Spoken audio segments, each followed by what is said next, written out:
नमस्कार, स्वागत है आपका इंडिया गेट टीवी पर। मैं हूं अजय सीतिया। मित्रों, आज हम फिर हिजाब पर बात करेंगे। वह इसलिए क्योंकि कर्नाटक हाई कोर्ट के जस्टिस दीक्षित ने इस पर कोई फैसला नहीं किया। अलबत्ता इस मुद्दे को लार्जर बेंच को सौंप दिया है, जबकि वह चाहते तो इस मुद्दे को निपटा सकते थे, क्योंकि इस संबंध में एक अन्य हाई कोर्ट का फैसला है। उस फैसले को आधार बना करके वह फैसला दे सकते थे, लेकिन उन्होंने फैसला नहीं दिया।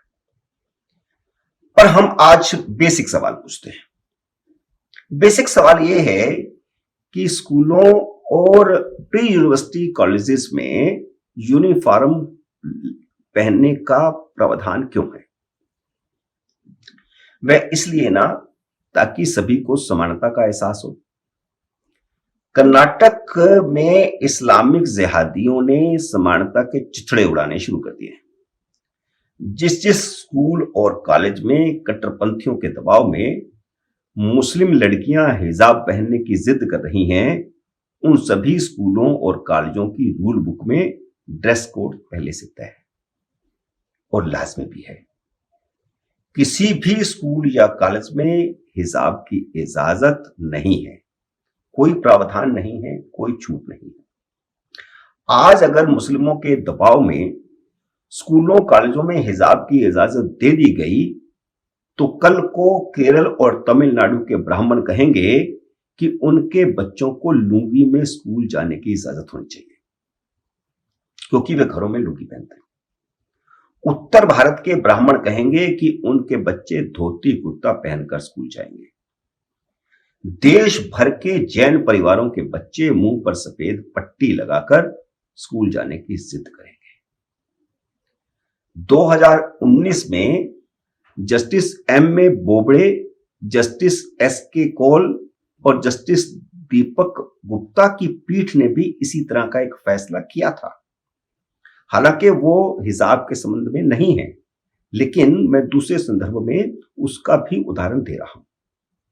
दिल्ली के एक सिख साइकिल चालक जगदीप सिंह पुरी ने सुप्रीम कोर्ट में याचिका दाखिल की थी, जिसमें उसने कहा था कि उसने हेलमेट पहनने से इनकार किया था, इसलिए उसे साइकिल प्रतियोगिता में हिस्सा नहीं लेने दिया गया।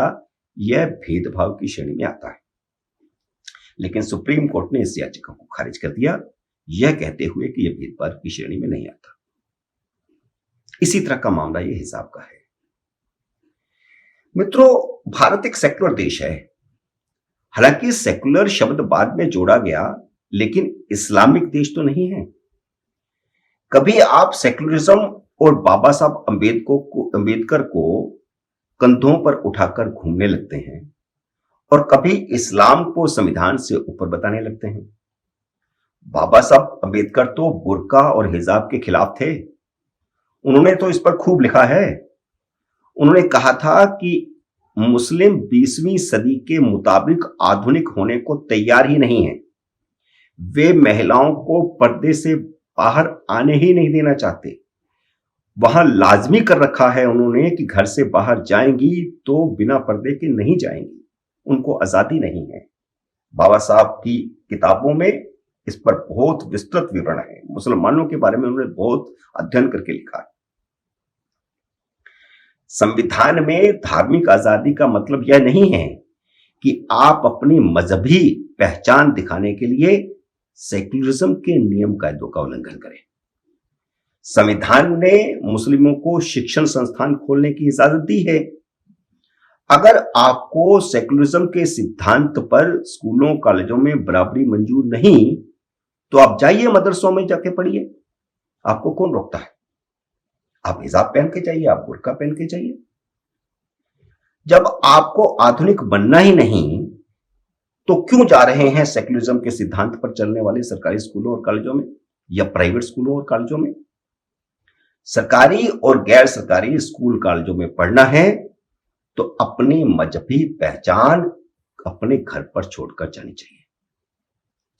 धार्मिक आजादी का मतलब यह नहीं है कि आप अपने ढंग से इबादत कर सकते हैं, लेकिन यह नहीं हो सकता कि बच्चों में एकता की भावना को खत्म करें और उन्हें अलग होने का एहसास करवाएं। धार्मिक आजादी का मतलब सिर्फ ये है कि आप अपने धर्म के अनुसार पूजा पाठ या इबादत जो भी है कर सकते हैं और धर्म का प्रचार भी कर सकते हैं, उसमें भी कोई मनाही नहीं है। मुस्लिम कट्टरपंथियों की यही भावना पाकिस्तान बरमा चुकी है। भारत अब और अलगाववाद पसंद नहीं करेगा। यह टकराव इसीलिए हो रहा है क्योंकि हिजाब और बुर्का पहनने की जिद अलगाववाद को बढ़ावा देने वाला है। इसलिए हिंदू लड़के लड़कियां भी सामने आकर के खड़ी हो रहे हैं। हैरानी तब हुई जब कर्नाटक हाईकोर्ट में कुरान की दुहाई दी गई और जज ने कुरान अदालत में मंगवा लिया, जबकि उसे भारत के संविधान के मुताबिक फैसला करना है। वैसे सरकारी वकील की मुखालफत के बावजूद जस्टिस दीक्षित ने मामला बड़ी बेंच को सौंप दिया है। हालांकि सरकारी वकील चाहता था कि फैसला तुरंत दिया जाए और कोई राहत ना दी जाए। अच्छी बात यह हुई कि कोर्ट ने अंतरिम राहत नहीं दी है, लेकिन क्या बड़ी बेंच के फैसले तक अब स्कूल बंद रखने पड़ेंगे? क्योंकि मुख्यमंत्री ने तो यह उम्मीद की थी कि 3 दिन में हाईकोर्ट का फैसला आ जाएगा, इसलिए कर्नाटक में 3 दिन के लिए स्कूल बंद करने का ऐलान किया गया था। कर्नाटक हाईकोर्ट के जस्टिस दीक्षित ने केरल हाईकोर्ट के फैसले को आधार बनाकर फैसला क्यों नहीं किया? इस तरह फैसलों को लटकाकर क्या अदालतें भी देश में सांप्रदायिक वातावरण को बढ़ावा देने का काम नहीं करती? राम जन्मभूमि के मुद्दे पर भी यही हुआ सालों साल। केरल हाईकोर्ट 2018 में इसी तरह के एक मामले में फैसला कर चुकी है, जिसमें स्कूल में फुल स्लीव की कमीज और हिजाब पहनने की इजाजत मांगी गई थी। एक प्राइवेट स्कूल ने हिजाब पहनने और फुल स्लीव पहनने से मना किया था, तो बच्ची के पेरेंट्स चले गए थे कोर्ट। तो कोर्ट ने कहा कि याचिका को ठुकरा दिया और याचिका को ठुकराने के बाद कहा कि संस्था के अधिकारों पर व्यक्तिगत अधिकार की इजाजत नहीं दी जा सकती। हूबहू यही मामला अब कर्नाटक में है। वहां पर भी हिजाब का ही मामला है और केरल में भी हिजाब का ही मामला था। तो यह फैसला नजीर बन सकता था, लेकिन नहीं हुआ। और यह फैसला एक मुस्लिम जज मोहम्मद मुश्ताक ने दिया था। आप यह भी नहीं कह सकते कि किसी हिंदू जज ने स्कूल में हिजाब पहनने की इजाजत नहीं दी। इसलिए कर्नाटक हाईकोर्ट को तुरंत जो फैसला देना था वो केरल हाईकोर्ट की फैसले को नजीर बनाकर देना चाहिए था। अपने पहले वीडियो में मैंने आशंका जताई थी कि हिजाब की मुहिम पहले पूरे कर्नाटक में और बाद में देश भर में फैलेगी। उस वीडियो का लिंक मैं डिस्क्रिप्शन में दे रहा हूं, आप उसको भी सुनिए। मैंने दंगों की आशंका जताई थी और अब दंगे होने भी लगे हैं और उसको मुस्लिम नेता हवा दे रहे हैं। असदुद्दीन अवैसी ने इसको हवा देना शुरू कर दिया है यूपी के चुनाव में। 8 फरवरी को एक मुस्लिम लड़की बुर्का और हिजाब पहनकर कॉलेज जा रही थी। वहीं पर हिंदू लड़के भगवा पटका पहने जय श्री राम के नारे लगा रहे थे। बच्चों ने जोश में आकर नारे और तेज कर दिए, जिसके जवाब में वह लड़की भी अल्लाहू अकबर के नारे लगाने लगी। पलक झपकते ही वह लड़की उन सभी टीवी चैनलों पर प्रकट हो गई जो नागरिकता संशोधन कानून के खिलाफ ही मुसलमानों को भड़का रहे हैं। उस लड़की को बहादुर लड़की की तरह पेश किया जाने लगा। हालांकि टीन बच्चों की ओर से उस अकेली लड़की को हूट करना ठीक नहीं था, उसका समर्थन नहीं किया जा सकता। सोशल मीडिया पर भी वही लोग सक्रिय हो गए जो नागरिकता संशोधन कानून का विरोध कर रहे थे।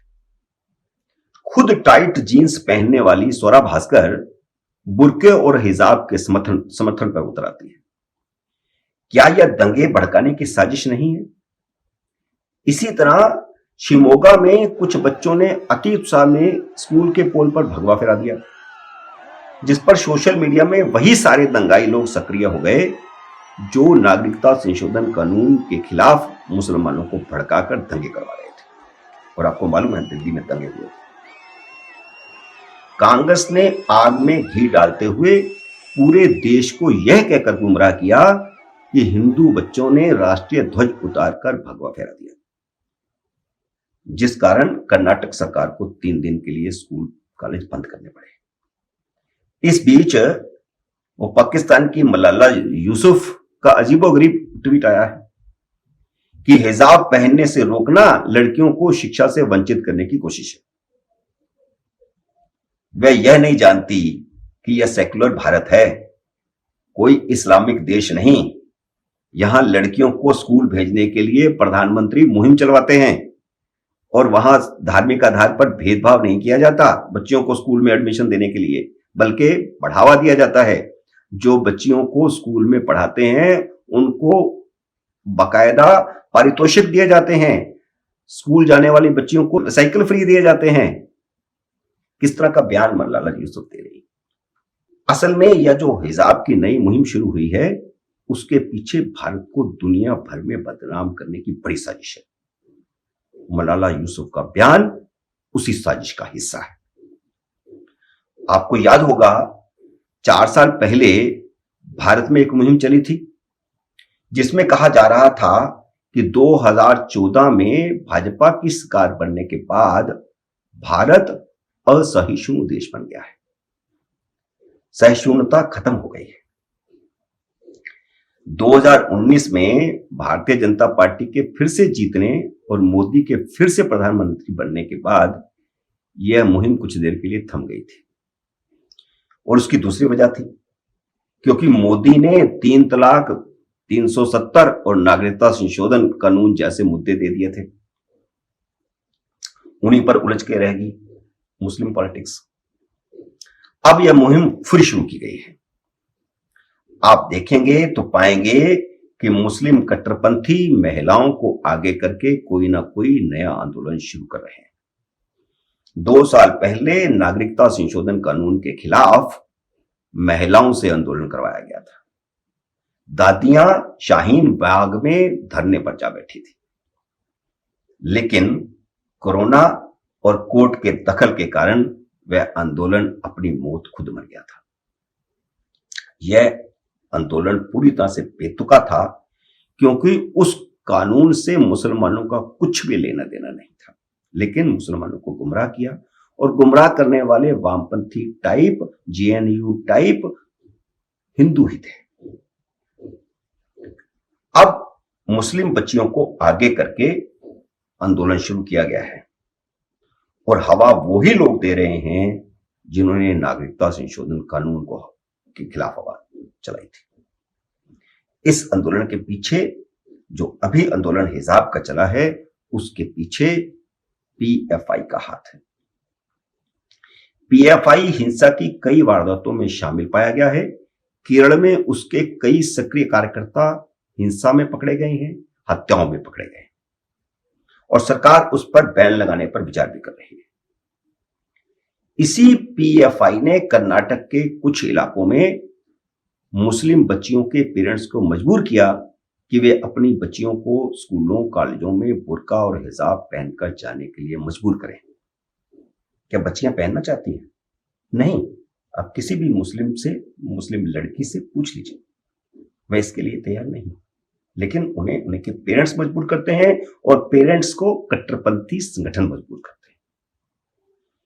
इसी से स्पष्ट है कि हिजाब विवाद खड़ा करने की रणनीति के तहत ये मुद्दा खड़ा किया गया है और छात्राओं को मोहरा बनाकर पीएफआई ने हिंदू मुस्लिम दंगों की साजिश रची। 2 मुस्लिम युवकों को हथियारों के साथ कर्नाटक में गिरफ्तार भी किया गया है। आखिर में मैं बाबा साहब अंबेडकर का वह वाक्य जरूर सुनाना चाहूंगा। बाबा साहब ने लिखा था, एक मुस्लिम कभी भी अपने उस वतन के प्रति वफादार नहीं रहता जहां उसका निवास स्थान है, बल्कि उसकी आस्था उसके मजहब में रहती है। मुस्लिम ऐसी अवधारणा पर विश्वास ही नहीं करते कि वे जहां रहते हैं वही उनका देश है।